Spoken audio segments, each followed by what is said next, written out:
चलिए आज हम लोग एसिड बेस और सॉल्ट का क्वेश्चन डिस्कस करेंगे। बहुत ही हेल्पफुल होगा ये। और ध्यान रखना क्या है कि जब भी आप कोई चीज पढ़ते हैं, कोई चैप्टर पढ़ते हैं, तो केवल नोट्स पढ़ने से वो कंप्लीट नहीं होता है। आप नोट्स पढ़ने के बाद जब पर्याप्त क्वेश्चन जब आप रिवीजन कर लेंगे और फिर नोट्स पढ़ेंगे और उसके बाद जो एक आपका कॉन्सेप्ट बनेगा, समझना है कि अब वो कंप्लीट है। मतलब नोट्स पढ़े, क्वेश्चन देखे, 4 क्वेश्चन नहीं, इतना क्वेश्चन जिसमें कि सारा कॉन्सेप्ट लगभग कवर हो, और उसके बाद फिर जाके आप नोट्स पढ़िए और उसके बाद फिर आपका जो है कंप्लीट होता है। ठीक है। और दूसरी बात ध्यान रखना है कि क्या आंसर होगा, जो आपके दिमाग में है वो है, लेकिन क्या आंसर होगा वो आपके नॉलेज नहीं बल्कि उससे ज्यादा कहीं डिपेंड करता है कि क्या ऑप्शन दे रखा है। नॉलेज है वो तो है अपने जगह पे, लेकिन उससे भी कहीं ज्यादा मैटर करता है ऑप्शन। ठीक है, कि ऑप्शन किस प्रकार से दिया गया है। ठीक है, तो हम लोग ऑप्शन को देखेंगे और समझने का कोशिश करेंगे। ठीक है, हम क्वेश्चन भी लिखेंगे, ऑप्शन भी लिखेंगे, लेकिन शॉर्ट शॉर्ट में। ठीक है, तो चलिए देखते हैं। सबसे पहले कुछ कुछ आसान आसान क्वेश्चन लेंगे और लास्ट में जो है वो कुछ tough tough question, standard question करेंगे, लेकिन एक भी क्वेश्चन आउट नहीं होगा, मतलब वो सीमा के अंदर है। ठीक है, वो कॉन्सेप्ट आपका क्लियर करेगा। यहाँ पर जेपीएससी का भी क्वेश्चन है, आपका जेएसएससी का भी क्वेश्चन है, दोनों का ही क्वेश्चन है। कुछ क्वेश्चन हम रेलवे का और एसएससी का भी लिए हैं ताकि कॉन्सेप्ट क्लियर हो, और हम आपको बताएंगे कि ये क्वेश्चन कहाँ पर पूछा गया है। ठीक है, और आप देखेंगे कि एक क्वेश्चन एसएससी में, वही क्वेश्चन रेलवे में, वही क्वेश्चन जेएसएससी में और वही क्वेश्चन सिविल सर्विस में भी आया हुआ है। ये प्रूफ हो जाएगा और ये हम अपलोड कर भी देंगे। देख सकते हैं मेरे पास है पूरा ये सारा क्वेश्चन। ठीक है, तो हम इसको अपलोड भी कर देंगे। तो चलिए देखते हैं। सबसे पहले है आपका क्या, फॉर्मिक एसिड किससे स्रावित होता है। ठीक है, फॉर्मिक एसिड किससे स्रावित होता है। ऑप्शन है दीमक, दूसरा ऑप्शन है आपका लाल चींटी, ठीक है, तीसरा ऑप्शन है आपका कॉकरोच, और चौथा ऑप्शन है आपका मच्छर। हम लोग क्या पढ़े थे कि जो फॉर्मिक एसिड है वो लाल चींटी, बिच्छू, उन सब से निकलता है। तो यहाँ पे हमारा जवाब क्या हो जाएगा, लाल चींटी। और हम आपको बताए थे कि जो लाल चींटी है उसको फॉर्मिका कहा जाता है। क्या कहते हैं उसको, फॉर्मिका। ठीक है, लाल चींटी को फॉर्मिका भी कहा जाता है और यहीं से नाम आया है फॉर्मिक एसिड। तो हो गया ये। अब बोलेंगे सर दीमक, कॉकरोच ये सब नहीं, ये सब नहीं होगा। बिच्छू में होगा जिसके काटने से काफी जलन होता है। बोलिएगा मच्छर, जलन नहीं होता है, खुजलाता है। ठीक है, तो ये आपका हो गया, समझ गए, आसान क्वेश्चन है। उसके बाद आपका नेक्स्ट देखिए, आपका एसिटिक एसिड, कुछ नया भी होगा। ठीक है, कुछ ऐसा चीज भी होगा जो वहां पर नहीं पढ़े लेकिन यहाँ कवर हो जाएगा। हम क्या बोले, दोनों मिलाकर कंप्लीट है अपने आप में। तो एसिटिक एसिड का फार्मूला, रासायनिक सूत्र क्या है। ठीक है, तो एसिटिक एसिड का फार्मूला क्या है, यहां पर लिख रहे हैं, ये है CH3COH, फिर है आपका CH3COOH, और उसके बाद है आपका CH3CO CH3, और डी है आपका CH2COOH। ठीक है, तो यहां पर ध्यान रखना है, ये है आपका CH3COOH। हम लोग जब पढ़ेंगे कार्बनिक यौगिक तो ये सब वहां पर आएगा। ठीक है, तो यहाँ फिलहाल रखने की कोशिश करिए, तो वहां आसान लगेगा थोड़ा बहुत। एक आध चीज भी, 2 3 4 चीज भी आपको याद रहेगा पहले से, तो वहां आपको आसान लगेगा। अदरवाइज वहां पे आपको काफी टफ लगेगा। तो एसिटिक एसिड ये आपका हो गया CH3COOH। ठीक है, एसिटिक एसिड कहां पर इसका यूज करते हैं, तो हम लोग पढ़े थे, इसका यूज किया जाता है सिरका विनेगर बनाने में, इसका यूज किया जाता है एसीटोन बनाने में। एसिटिक है ना, एसीटोन, एसीटोन वही नेल पॉलिश में जो रिमूवर की तरह यूज होता है। ठीक है, नेक्स्ट क्वेश्चन है आपका, देखिए नेक्स्ट है ये आपका कि निम्नलिखित में से कौन दूध को खट्टा होने के लिए प्रेरित करता है। दूध को खट्टा होने के लिए प्रेरित करता है कौन, माने वो खट्टा कैसे होता है। एसिटिक एसिड, ठीक है, साइट्रिक एसिड, एस्कॉर्बिक एसिड, और ये आपका है लैक्टिक एसिड। बताइए, ये तो सबको याद होगा ये एकदम। ठीक है, क्या बताए थे, दूध मतलब क्या, दूध को क्या लिखते हैं, मिल्क, और लैक्टो। ठीक है, लैक्टो समझ लेना है। ठीक है, और लैक्टो से ही आया है लैक्टिक एसिड। तो दूध में क्या है, लैक्टिक एसिड के कारण खट्टा हो जाता है। कुछ देर तक इसको छोड़ दीजिएगा तो दूध में लैक्टिक एसिड बनने लगता है और उसके कारण जो है दूध जो है वो खट्टा हो जाता है। और जो दही है आपका, दही में भी वही होगा, लैक्टिक एसिड ही होगा। ठीक है, और हम बताए थे कि दूध में जो बैक्टीरिया पाया जाता है उसको लैक्टोबैसिलस कहते हैं। दूध की शुद्धता मापने के लिए जिसको यूज करते हैं, जिस मीटर को यूज करते हैं उसको लैक्टोमीटर कहते हैं। ठीक है, चलिए उसके बाद आप बताएंगे, ये हम बताए हैं आपको, बताए क्या, सारा ही चीज बताए हैं। कौन सी गैस, ठीक है, जल में घुलने पर जल को अम्लीय बना देती है। माने क्या ऐसा घुल जाए कि जल जो है अम्लीय हो जाएगा? हाइड्रोजन, कार्बन डाइऑक्साइड, अमोनिया और ऑक्सीजन। ठीक है, याद है आपको? बता चुके थे, क्या बताए थे? कार्बन डाइऑक्साइड जो शुद्ध पानी होता है वो ना तो अम्लीय होगा ना तो क्षारीय होगा। यदि ना तो अम्लीय है ना तो क्षारीय है तो कहेंगे उदासीन होता है। तो शुद्ध पानी का जो पीएच वैल्यू है वो 7 होगा। लेकिन यदि उसमें कार्बन डाइऑक्साइड मिल जाए तो पानी जो है अम्लीय हो जाता है। पानी क्या हो जाता है? अम्लीय हो जाता है। ठीक है, और हम आपको बताए थे कि जो सोडा वाटर तैयार किया जाता है, कैसे तैयार किया जाता है? वाटर में, ठीक है, पानी में कार्बन डाइऑक्साइड मिलाते हैं और इन दोनों को मिला करके तैयार होता है हमारा सोडा वाटर, जिसको लोग पीते हैं मजे से। शायद आप भी कभी पिए हो, ना पिए हो तो आगे दिन कभी पीजिएगा सोडा वाटर। ठीक है, ये नशा वशा नहीं करता ना, तो ये नॉर्मल है पीने के लिए। ठीक है, और ये जो सोडा वाटर होता है वो अम्लीय प्रकृति का होता है, एसिडिक नेचर का होता है। तो ये एसिडिक कैसे बन गया? क्या इसमें मिला कि एसिडिक बन गया, अम्लीय बन गया? तो CO2। तो वहां से भी आप लिंक करिए। ठीक, और ये क्वेश्चन भी एग्जाम में आता है कि सोडा वाटर किस नेचर का है। ठीक है, चलिए अब नेक्स्ट देखते हैं आपका। तो नेक्स्ट है आपका ये कि जो एक्वारेजिया होता है, अम्लराज। ठीक है, अम्लराज प्राप्त करने के लिए 1:3 में मिलाते हैं, 1:3 के अनुपात में मिलाते हैं किसको? ठीक है, HCl, HNO3, चांदी, तीसरा है आपका HNO3 और H2CO3, और चौथा है आपका HCl और H2CO3। ठीक है, तो हम लोग क्या पढ़े हैं? एक होता है HCl और एक होता है क्या? HNO3। किस अनुपात में मिलाते हैं दोनों को? 3 और 1 के, माने ये वाला 3 होगा, HCl 3 होगा और HNO3 1 होगा। ठीक है, तो यहां पर लिख दिया है 1:3, तो क्या करिएगा? लिख दिया है तो कहीं और तो है ही नहीं HCl HNO3, केवल यही है ही HCl HNO3। ठीक है, हाँ कहीं एक जगह और दे देता तो हम लोग ध्यान से देखते। ठीक है, कि 3 पार्ट कौन होगा और 1 पार्ट कौन होगा? 3 होगा HCl और 1 होगा HNO3। यहाँ एक ही ऑप्शन में HCl HNO3 है, तो यहाँ दिमाग लगाने का ज्यादा जरूरत नहीं है। ठीक है, तो ये चीज हो गई। उसके बाद नेक्स्ट देखिए आपका, ये आप बता देंगे, उम्मीद करते हैं कि अम्ल के बारे में कौन सी बात गलत है। ठीक है, ऑप्शन पहले ही क्या बता दिए, ऑप्शन जरूरी है। ऑप्शन देखिए क्या दे रखा है।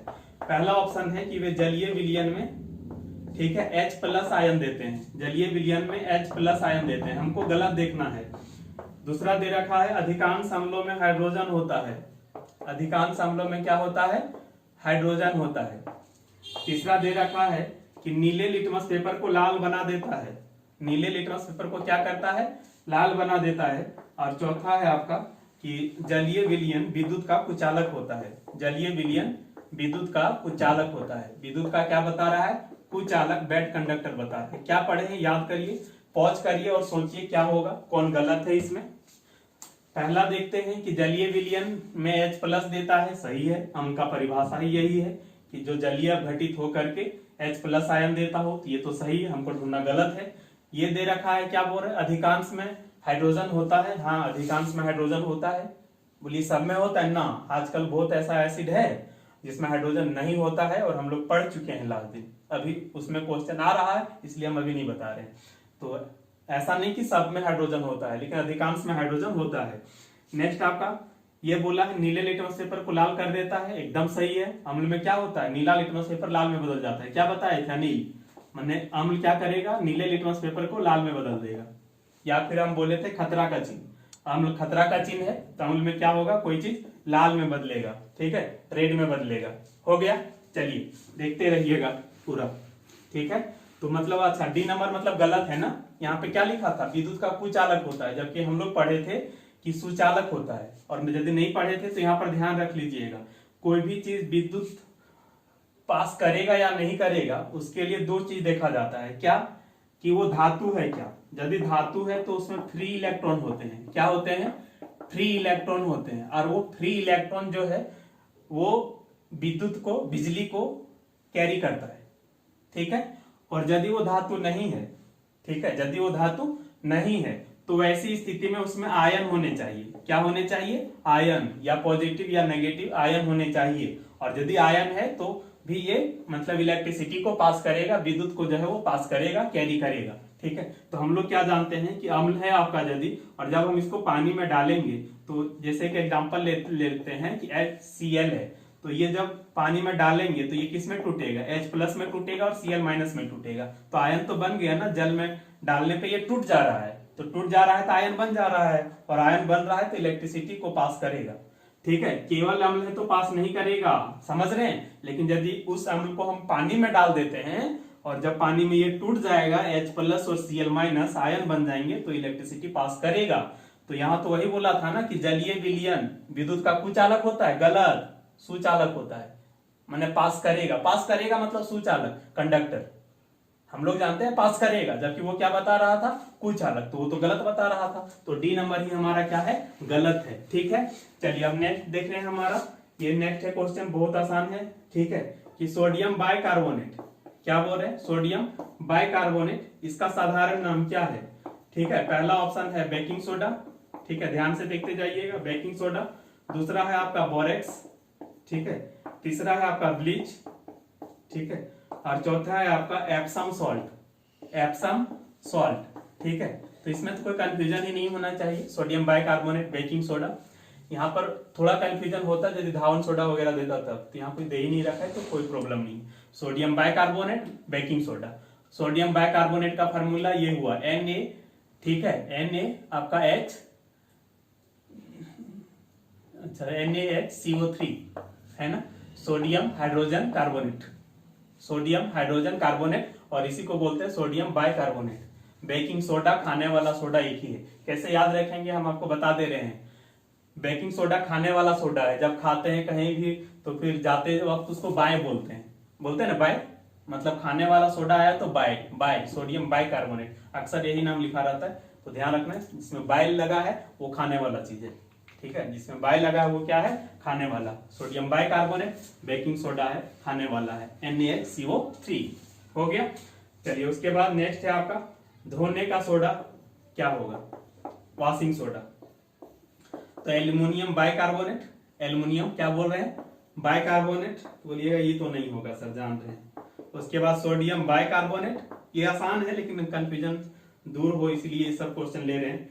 एल्युमिनियम सल्फेट, और डी जो है आपका सोडियम कार्बोनेट। बताइए, अभी तुरंत पढ़े ना कि सोडियम बाय, बाय बोल दिया तो ये तो खाने वाला सोडा हो जाएगा, हमसे पूछ रहा है धोने वाला सोडा, तो ये वाला होगा केवल सोडियम कार्बोनेट, समझ रहे। ठीक है, Na2CO3, ठीक है, वॉशिंग सोडा, हिंदी में धावन सोडा या धोने वाला सोडा। ठीक है, चलिए। अच्छा, पीछे एक ऑप्शन आया था एप्सम लवण, है ना, ये एप्सम लवण कॉमन नाम है, साधारण नाम है, और रासायनिक रूप से ये होता है MgSO4। क्या पढ़ेंगे, MgSO4 पढ़िए आप लोग, लास्ट दिन बताए हैं। मैग्नीशियम SO4 है तो क्या पढ़ेंगे, सल्फेट। तो मैग्नीशियम सल्फेट का साधारण नाम ये है, जिस तरह से सोडियम क्लोराइड नमक, इसका सोडियम क्लोराइड, इसका नॉर्मल कॉमन नाम क्या है, साधारण नमक। ठीक उसी तरह से MgSO4 मैग्नीशियम सल्फेट, और इसी का कॉमन साधारण नाम है ये, और ये मैग्नीशियम सल्फेट बोले तो उसका केमिकल नाम हो गया, स्टैंडर्ड नाम। जिस तरह से आपके स्कूल में जो होता है, ठीक है, वो स्टैंडर्ड नाम हो गया मैग्नीशियम सल्फेट, और घर वाला हो गया गोलू छोटू मोलू। ठीक है, तो वो सब नेक्स्ट देख लेते हैं आपका। तो नेक्स्ट है आपका कि जो यहाँ ये लिखा है रसायन शास्त्र में साबुन क्या है, किसका लवण है। ऑप्शन सबसे पहले आपको देखना है ऑप्शन, तो दे रखा है वसा एसिड, फिर दे रखा है आपका ग्लाइकोल, समझ रहे हैं, फिर दे रखा है आपका फास्फोरस, और फिर दे रखा है अमोनिया कार्बोनेट या अमोनियम कार्बोनेट। हम लोग क्या पढ़े थे, ठीक है, पॉज करिए और बताइए क्या होगा आंसर। तो ये होगा ऑप्शन, यही है ऐसा जो हो सकता है। क्या पढ़े थे कि जब वसीय अम्ल माने फैटिक एसिड, फैटिक एसिड वसीय अम्ल, और सोडियम हाइड्रोक्साइड ये क्षार है, और फैटिक एसिड ये अम्ल है, दोनों का रिएक्शन कराते हैं तो यहाँ पर जो है सोडियम का सॉल्ट प्राप्त होता है। क्या प्राप्त होता है, सोडियम का सॉल्ट, ठीक है, और ग्लिसरॉल बनता है इधर। तो हमसे पूछ रहा है कि ये जो सोडियम का सॉल्ट यही आपका साबुन है, तो ये साबुन कहाँ से आया है। देखिए, एक तो ऑप्शन दे सकता था सोडियम का सॉल्ट है, तो वो ज्यादा सटीक था, साबुन हमारा सोडियम का सॉल्ट है, लेकिन नहीं दे रखा है तो ये भी तो हो ही जाएगा ना, क्योंकि इसी से तो बना है। ठीक है, अगला क्वेश्चन है आपका, सारा एग्जाम में आया हुआ है ना। अगला क्वेश्चन है आपका, साबुन में कौन सा क्षारक पाया जाता है? साबुन में कौन सा क्षारक पाया जाता है? ठीक है, ऑप्शन देखिए, सोडियम हाइड्रोक्साइड, सोडियम हाइड्रोक्साइड, दूसरा आपका सिलिकॉन डाइऑक्साइड, बोलिएगा ये तो नहीं होगा सर, छोड़ दीजिए, कैल्शियम हाइड्रोक्साइड, ठीक है, और अमोनियम हाइड्रोक्साइड। ठीक है, साबुन में अभी तुरते तो पढ़े, सोडियम हाइड्रोक्साइड NaOH, सोडियम और हाइड्रोक्साइड है तो क्या लिखते हैं? OH। हम यही बताए थे ना कि OH हाइड्रोक्साइड पढ़ना है, CO3 आया कार्बोनेट पढ़ना है, SO4 आया सल्फेट पढ़ना है। याद तो हो गया होगा कम से कम इतना सारा। ठीक है, चलिए अब नेक्स्ट देखते हैं आपका। तो नेक्स्ट है आपका कि जो चूना का पानी होता है, चूना वाला पानी, ठीक है, वो रासायनिक रूप से क्या है या उसमें कौन सा क्षारक पाया जाता है? ठीक है, तो सोडियम हाइड्रोक्साइड, दूसरा है आपका मैग्नीशियम हाइड्रोक्साइड, तीसरा है आपका कैल्शियम हाइड्रोक्साइड, और डी है अमोनियम हाइड्रोक्साइड। सारा हम लोग लास्ट दिन पढ़ चुके हैं। ठीक है, अभी आपको भूला भूला यदि लग रहा है तो सोचिए अभी कितना ज्यादा रिवीजन करने का जरूरत है आपको। ठीक है, आपको नहीं सबको। ठीक है, तो चूने का पानी क्या पढ़े थे? कैल्शियम ऑक्साइड, जब इसकी जल से अभिक्रिया कराते हैं तो ये प्राप्त होता है आपका CaOH2। ठीक है, कैल्शियम हाइड्रोक्साइड, और यही है बुझा हुआ चूना। और यदि बुझा हुआ चूना है तो उसमें पानी तो रहता ही है, पनिया डाले तो कहाँ गया पानी?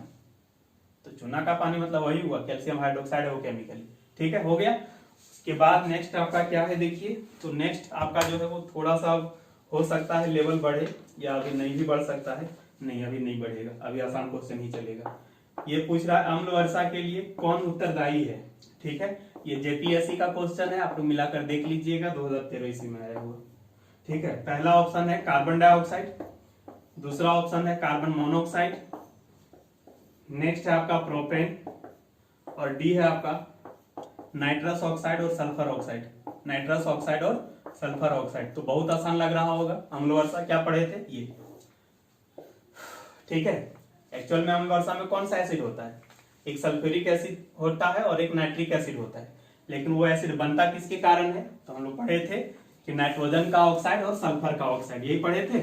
ठीक है, बहुत महत्वपूर्ण भी है और आसान भी है। नेक्स्ट देखिए आपका दंत क्षय, माने दांत जो सड़ जाता है या नष्ट होता है, उसका क्या कारण है? पहला ऑप्शन है वायरल संक्रमण। ठीक है, JPSC का ही क्वेश्चन है और 2013 का ही, आप लोग मिलाकर देखिएगा। ठीक है, दूषित पानी, बैक्टीरियल संक्रमण, बैक्टीरियल संक्रमण, और जो है वंशानुगत कारण।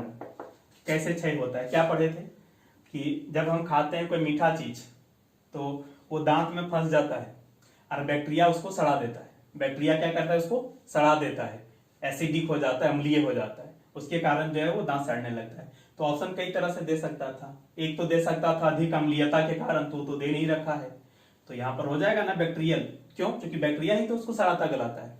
और ये JPSC में है और ये आपका दारोगा में भी पूछा हुआ है 2017 में। ठीक है, JPSC में भी और दारोगा में भी। ठीक है, मतलब है कोई भी एग्जाम में पूछा जा सकता है, और SSC रिले में तो ये क्वेश्चन पूछता ही है, कई बार रिपीट किया जाता है। ठीक है, तो थोड़ा बहुत अब विश्वास हो रहा होगा कि कोई भी क्वेश्चन कहीं भी पूछा जा सकता है। नेक्स्ट ये पूछ रहा है pH का पूर्ण प्रपत्र क्या है? ध्यान रखिएगा, JPSC तो अब वाला नहीं कह सकते क्योंकि अभी लेटेस्ट होगा तो पता चलेगा, लेकिन JSSC में उल्टा पुल्टा हिंदी लिखता है। ठीक है, समझ में नहीं आएगा क्या बोल रहा है तो इंग्लिश पढ़ लीजिएगा क्या लिखा है। ठीक है, इंग्लिश में है कि फुल फॉर्म क्या है pH का, pH का फुल फॉर्म क्या है। ठीक है, ठीक है, तो यहां पर दे रखा है ऑप्शन इस तरह से। ठीक है, पोटेंज ऑफ हाइड्रोजन, पोटेंज ऑफ, अच्छा पहले हीलियम दे रखा है, पोटेंज ऑफ हीलियम, दूसरा ऑप्शन दे रखा है पोटेंज ऑफ नाइट्रोजन, तीसरा दे रखा है पावर ऑफ हाइड्रोजन, और डी दे रखा है पोटेंज ऑफ हाइड्रोजन। तो बताइए क्या पढ़े थे? pH पोटेंज पढ़े थे, तो पोटेंज ऑफ हाइड्रोजन, P पोटेंज और H हाइड्रोजन। और ये क्वेश्चन यहाँ आपका दारोगा JSSC दारोगा वाला है, ये क्वेश्चन 2017 का पूछा हुआ है, और ये क्वेश्चन रेलवे में तो पता नहीं कितनी बार पूछा गया है। ठीक है, रेलवे में तो बोलना ही नहीं कितनी बार पूछा गया है, और एक आध बार SSC में भी, कोई भी क्वेश्चन कहीं भी आता है। ठीक है, और नहीं तो आप खाली JSSC वाला और JPSC वाला क्वेश्चन देख सकते हैं, ऐसा कुछ नहीं है, हम वहां पर डिवाइड कर दिए हैं। यहाँ पर देखिए सारा क्वेश्चन जो है आगे JSSC और JPSC का है, दिख नहीं रहा होगा लेकिन हम डाल देंगे। ठीक है, नेक्स्ट देख लेते हैं आपका क्या है क्वेश्चन। तो नेक्स्ट है आपका ये Na2CO3 किसका सूत्र है, दारोगा का क्वेश्चन है, बताइए। सोडियम कार्बोनेट, ऑप्शन भी देखते हैं, इतना आसान कोई कंफ्यूजन वाला नहीं। सोडियम नाइट्रेट, ठीक है। तीसरा है आपका नाइट्रेट डाइऑक्साइड, और डी है आपका डिजोडियम कार्बोनेट। तो बोलिएगा ये तो अब नहीं भूलेंगे सर, सोडियम कार्बोनेट धोने वाला सोडा है ना, खाने वाला सोडा रहता तो NaHCO3 खाने वाला सोडा, ये धोने वाला सोडा हो गया। अब नेक्स्ट आपका क्या है भाई, तो नेक्स्ट अब कुछ क्वेश्चन और है, उसके बाद थोड़ा सा लेवल वाला क्वेश्चन आएगा, ठीक है। तो चलिए देखते हैं। ये है आपका IRB का क्वेश्चन है, JSSC IRB कि सामान्यतः जब कपड़े पर कढ़ी के दाग तो पूछते हैं ना, कढ़ी जो खाते हैं बना के दाग हो गया, दाग साबुन से रगड़ा जाता है तो यह भूरे लाल रंग का हो जाता है, काहे, क्या रीजन है? पहला ऑप्शन, दूसरा ऑप्शन, तीसरा ऑप्शन, आप लोग बताइए। इसको छोड़ देते हैं आपके लिए, बता दें क्या बताए थे कि कढ़ी में जो है हल्दी होता है, कढ़ी में क्या है आपका हल्दी, और साबुन में क्षार होता है, ठीक है। और बताए थे कि क्षार में हल्दी का रंग परिवर्तित होके भूरा लाल हो जाता है, यही पढ़े थे। तो वहां आप नहीं सोचे होंगे कि झारखंड में भी पूछेगा जब पढ़ा रहे होंगे, लेकिन पूछा है, क्या करिएगा, ठीक है। उसके बाद जो है ये झारखंड का ही है, JSSC एक्साइज का है, एकदम लेटेस्ट एग्जाम यही हुआ है कि किसको गर्म करने से प्लास्टर ऑफ पेरिस प्राप्त होता है, किसको गर्म करने से प्लास्टर ऑफ पेरिस प्राप्त होता है, किसको गर्म करेंगे कि प्लास्टर ऑफ पेरिस प्राप्त होगा। कंफ्यूजन नहीं होना चाहिए, ऑप्शन से तो आप आसानी से शायद कर लें, और नहीं तो आप जो है वीडियो देखिए और पढ़िए 4-5 बार। उसके बाद लिखा है पाक का सोडा, ठीक है। अब पाकिस्तान नहीं समझ लीजिएगा, JSSC है, पता नहीं कि किसका ये हिंदी किया है, ये जिप्सम, ठीक है, और ग्रेनाइट, ठीक है। तो क्या होगा भाई, तो इसमें तो कोई दिक्कत नहीं होना चाहिए, जिप्सम होगा। क्या होता है देखिए, जिप्सम है तो ये होता है, क्या होगा, CaSO4 × 2H2O, ये क्या है आपका जिप्सम। जब इसको हम गर्म करते हैं तो जानते होंगे ये पानी है, गर्म करने से पानी क्या होता है, उड़ता है, और जब केवल हाफ पानी बचेगा, हाफ H2O बचेगा, तो यही POP होता है। POP में क्या है, हाफ H2O है, और जिप्सम में क्या है, 2H2O है, बाकी H2O यहाँ भी है, यहाँ SO4 यहाँ भी, ठीक है। ये क्या पढ़ेंगे, कैल्शियम सल्फेट, कैल्शियम सल्फेट हो गया, वहाँ 2H2O है और यहाँ पे हाफ H2O है, ठीक है। चलिए अब कुछ एडवांस क्वेश्चन, थोड़ा सा लेवल वाला क्वेश्चन देखते हैं, परेशान नहीं होना है, ठीक है, आराम से बताइएगा, कोशिश करिएगा और ऑप्शन देखना है। ये बोल रहा है कि लिटमस विलियन का रंग क्या है, ठीक है। ये लिटमस विलियन बोल रहा है, इसको लिटमस पेपर बोलना चाहिए था। बोला है कि ना तो अम्लीय है ना तो क्षारीय है, तो ये कैसा होगा। ये क्वेश्चन का लैंग्वेज थोड़ा ढंग से नहीं लिखता है, आपको ऑप्शन से देखना पड़ेगा, क्या करिएगा, लाल, पीला, नीला और बैगनी। क्या बताए थे कि नेचुरली ये कैसा होता है, तो हम बोले थे नेचुरली ये बैगनी होता है, तो यही होगा जवाब, और बहुत बार पूछा है, नेचुरली ये बैगनी होता है। मार्केट में बिकता है लाल और नीला, लेकिन नेचुरली ये कैसा होता है, बैगनी, ठीक है। तो बैगनी करेंगे, ठीक है। चलिए, और इसमें दूसरा कुछ होगा भी नहीं ना, लाल और नीला दोनों दिया है, तो वो तो हो नहीं सकता दो ऑप्शन, ठीक है। हम क्या बोले थे, ऑप्शन क्या दे रखा है उससे आपको देखना पड़ेगा, आप क्या जान रहे हैं वो गया बाढ़ में, ठीक है। उसके बाद आपका अब सिविल सर्विस का कुछ क्वेश्चन है, आप देखिएगा वही सब क्वेश्चन है। पीएच में पी क्या दर्शाता है, पीएच में पी क्या दर्शाता है, पोटेंशियल, प्रॉपर्टी, पावर, पोटेंशियल, ठीक है। देखिए ना, उधर भी था JSSC में भी, और ये हिमाचल प्रदेश PCS में पूछा है, तो P4 पोटेंज होता है ना, ठीक है। तो हो गया। नेक्स्ट है आपका, अब थोड़ा सा तैयार रहिए, ठीक है, थोड़ा सा लेवल बढ़ेगा, तैयार रहिए, ठीक है।